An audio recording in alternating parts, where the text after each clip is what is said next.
ter que explicar uma coisa. Na verdade, esse é meu 6º disco solo, né? Porque o projeto que eu iniciei em 90, Nasce os Irmãos do Blues, era um projeto solo, não era uma banda que eu liderava, entendeu? Eu dava esse nome simplesmente para ter uma grife que era um trabalho de blues. Mas eu considero meus 3 primeiros trabalhos solos. E que foi um período onde eu me limitei ao purismo blues, né? Eram discos de estilo, né? Já onde os Anjos Não Ousam Pisar, já é o momento que eu abro esse leque. Então, para o blues, eu já vou entrar com elementos do rock, de música até eletrônica ou de hip hop, né? Para fazer uma fusão. Essa é a tendência do meu trabalho. No Vivo na Cena, eu senti essa necessidade de contar um pouco sobre a minha trajetória, né? E sobre o meu gosto musical. Então, eu vou passar pelo pós-punk, né? Vou passar sobre o rock clássico do Ira, né? E sobre o blues também. Eu acho que o Perigoso já está no estilo de rock com influência de música. Eu não gosto desse termo, mas é o único que tenho à disposição, de música negra americana, né? Eu sou fascinado pelo blues, pelo rhythm and blues original, né? Não R&B, né? E o soul. E eu acho que o rock, ele ficou destituído, digamos, dessa negritude, desse DNA africano ou afro-americano, vamos dizer assim. Muita influência, talvez, pelo um pop inglês que surgiu e que fez muito sucesso, né, a partir da década de 80. Né? Então, o meu interesse, e eu acho que a marca que o Perigoso mostra é isso, um rock com elementos de música negra, um rock com negritude. Tudo é rock lá, né? Mas eu passeio isso por momentos com influência de spiritual, de blues, né? E do pop country e folk, que foram elementos fundamentais para criar, ao lado do blues, o rock and roll. A minha ideia original é lançar os dois juntos, tá? Tanto que a capa da arte da capa do disco, ela é feita em cima da arte da capa do livro. O meu interesse era que elas tivessem saído juntas, até para dar uma resposta, porque às vezes uma biografia, eu não procurei, não fazia parte dos meus planos uma biografia. Eu fui procurado como uma editora que profissionalmente me ofereceu um advance muito bom, que me deu toda a liberdade e direção sobre quem escreveria, sobre que tipo de jornalista, o que jornalista eu escolheria, né? Então foi inevitável que eu dissesse sim. Nessa medida, eu senti uma necessidade também de fazer um disco, para que não parecesse assim, poxa, parece que eu não parei minha carreira. O fato de eu fazer uma biografia não significa que ela é lapidar, vamos dizer assim, né? Então eu tive esse plano, juntei já com uma conversa que eu tinha com a Trama, de participar do Trama Virtual. Então, como teve assim a produção, a escolha das músicas, a composição das músicas, foi feita ainda até os períodos finais que eu estava alinhavando eu contando as histórias, ou revivendo muitas coisas com o Mauro Betting, né? Eu acho que foi inevitável que a escolha das músicas e as coisas que eu escrevi remetessem a isso, a sentimentos, a coisas que eu vivi, né? A coisas que é bem confessional nesse sentido, tanto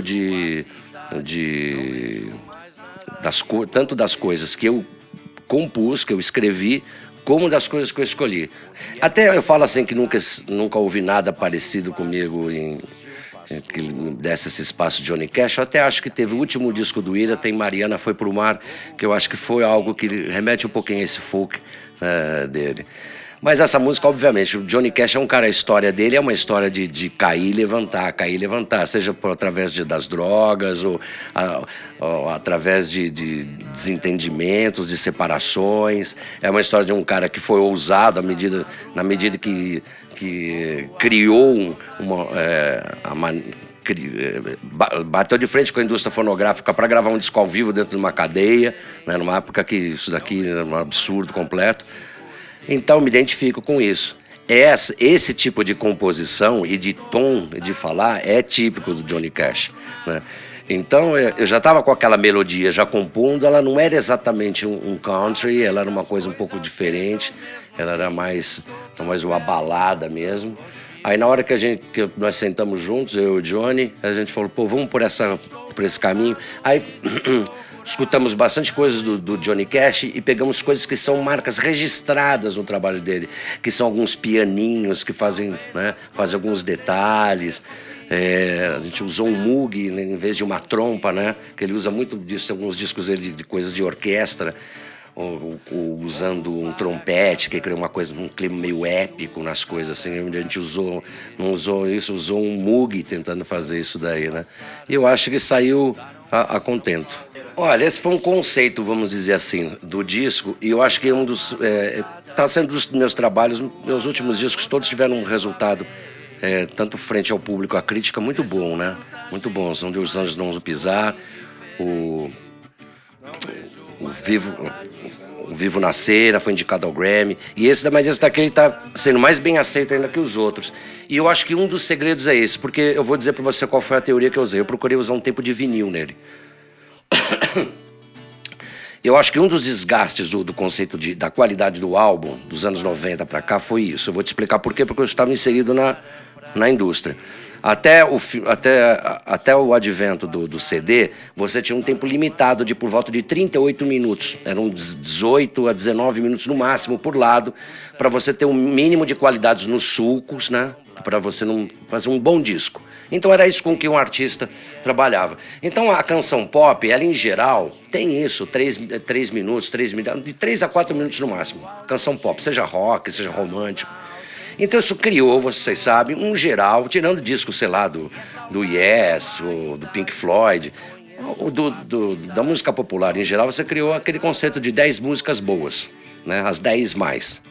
Então acho que todo artista trabalhava assim, passava um ano compondo, geralmente 15, 16, 20 músicas e escolhiam as 10 melhores. Isso já criava, ao meu ver, uma seleção, né? Que deixava um disco com mais qualidade. Quando veio o advento do CD, os diretores, as gravadoras, os diretores artísticos, não sem razão, é a razão do mercado, eles nos empurraram para mais músicas. Eu lembro que se a gente chegasse numa gravadora, nas nossas gravadoras, com 10 músicas para gravar um disco, eles falavam, não, precisa de mais. Então isso gerou os discos, eu lembro de conversa com o diretor, de falar, não, olha, eu preciso no mínimo 14.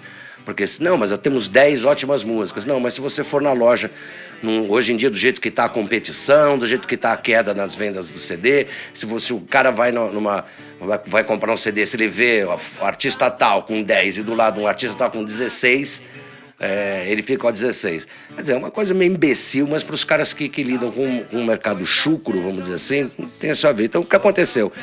Começou a chegar a diluição do álbum. Então muitas músicas talvez ficassem no lado de fora. Você vê grandes artistas do passado, até hoje estão lançando discos com coisas que ficaram fora. Os Beatles lançaram um disco, o Clash lançou, não sei quem lançou, porque ficavam coisas de fora. Podia cortar o coração, mas você já fazia uma seleção crítica, né?